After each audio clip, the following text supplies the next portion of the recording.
Olá pessoal, de volta à ativa! Vamos iniciar agora o estudo da fisiologia animal, começando pelo sistema respiratório. Qual seria a função do sistema respiratório?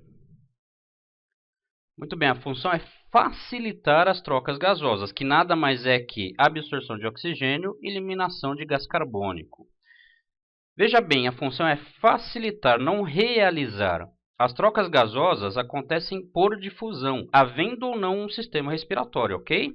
Se essas trocas acontecerem com o sangue, a chamamos de hematose.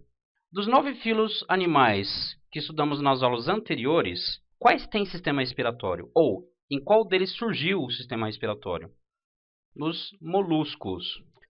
O gás oxigênio, principalmente, é transportado por moléculas chamadas de pigmentos respiratórios. Pigmentos porque tem cor, respiratório porque transportam gases respiratórios. Esses pigmentos, dependendo do metal que estiver presente na molécula, ele vai ter uma cor diferente. Por exemplo, o nosso pigmento respiratório é hemoglobina, assim como o das minhocas. Nos anelídeos poliquetos, por exemplo, existe um outro pigmento de cor verde chamado de clorocruorina, que também tem ferro. Moluscos e artrópodes em geral têm pigmento azul chamado de hemocianina, que tem cobre em vez de ferro, com exceção de insetos que não têm pigmento respiratório, veremos daqui a pouco. Os vertebrados têm hemoglobina, mas, por exemplo, a acídea, que é um protocordado, tem a vanadina, que tem vanádio, e é verde.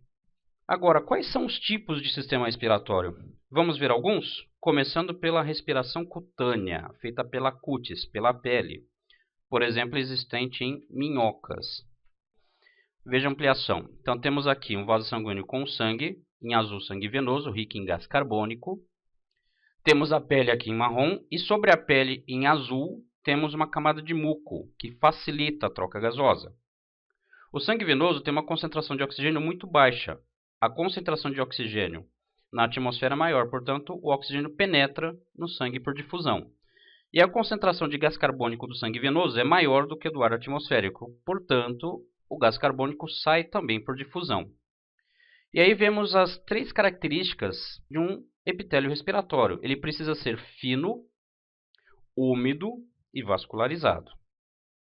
A respiração cutânea está presente também nos anfíbios. Mas enquanto na minhoca o gás oxigênio é transportado pelas moléculas de hemoglobina que estão dissolvidas no plasma, nos anfíbios a hemoglobina está presente nas hemácias, nos glóbulos vermelhos, que, diferentemente das nossas hemácias, as dos anfíbios são ovais e têm núcleo.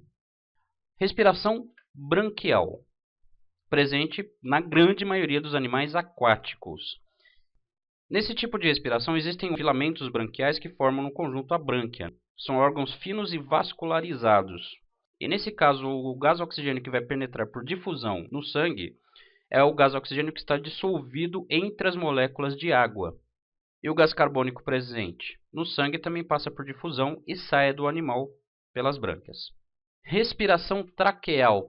Nos insetos existem aberturas laterais, chamadas de espiráculos, e os espiráculos são aberturas de canais que se ramificam e penetram o corpo do animal, chamados de traqueias. Essas traqueias têm um reforço de quitina que as mantém abertas. Veja a ampliação. O movimento do ar dentro das traqueias é proporcionado por essas bolsas de ar presentes aqui. Então, o ar penetra na traqueia e leva o oxigênio direto para as células, que por difusão devolve um gás carbônico feito através da respiração também para as traqueias, e esse ar cheio de gás carbônico sai pelos espiráculos. Perceba que não há participação do sangue no transporte desses gases.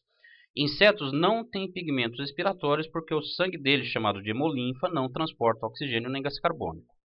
Respiração dos aracnídeos, na maioria deles é por filotraqueia. Então vemos aqui no abdômen de uma aranha, temos aqui no dorso o coração, aqui na face ventral uma câmara com um tecido fino, úmido e vascularizado, que é chamado de pulmão foliáceo.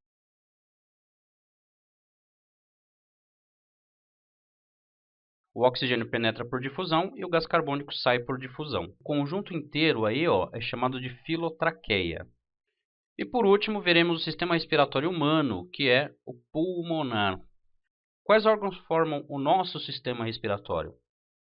Então vamos lá. Pelas narinas, o ar entra na cavidade nasal. Da cavidade nasal, segue para as fossas nasais, que aquecem e umedecem o ar. No teto dessas fossas nasais está o epitélio olfativo, responsável pela sensação de olfato. O ar passa para a faringe, que é um órgão que faz parte tanto do sistema digestório quanto do respiratório. Se não estamos ingerindo nada, nenhum alimento, o nosso esôfago está fechado, portanto o ar é desviado para a laringe. E essa tampinha que impede a entrada de alimento no sistema respiratório é a epiglote. Da laringe o ar segue para a traqueia. A traqueia se subdivide em 2 brônquios. E os brônquios se subdividem em bronquíolos, que vão se subdividindo em bronquíolos cada vez mais finos até chegar nos bronquíolos terminais.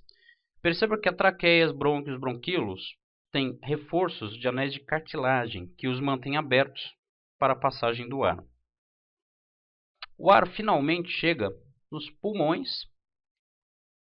e o movimento dos pulmões é propiciado principalmente por esse músculozinho aí, representado pela linha em vermelho, que é o diafragma, principal músculo respiratório dos mamíferos. Ampliando o pulmão, o ar vai chegar pelos bronquíolos terminais em uma série de saquinhos de ar. Esses saquinhos são os alvéolos pulmonares.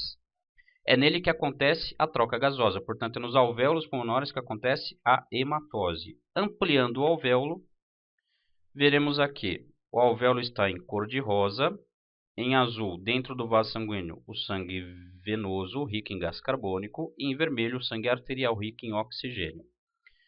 O gás carbônico, que está muito concentrado no sangue venoso, passa para o ar alveolar por difusão. Do mesmo modo que o gás oxigênio, que está mais concentrado no ar alveolar, passa por difusão para o sangue, que passa a ser rico em oxigênio, chamado, portanto, de sangue arterial. Como você percebeu, as trocas gasosas acontecem sempre por difusão. O sistema respiratório facilita essas trocas. E no nosso caso, essas trocas acontecem nos alvéolos pulmonares, portanto, ele é o local da hematose. Bom, na próxima aula veremos o mecanismo de ventilação pulmonar, o transporte de gases e como se dá o controle respiratório. Até a próxima, gente. Abraço!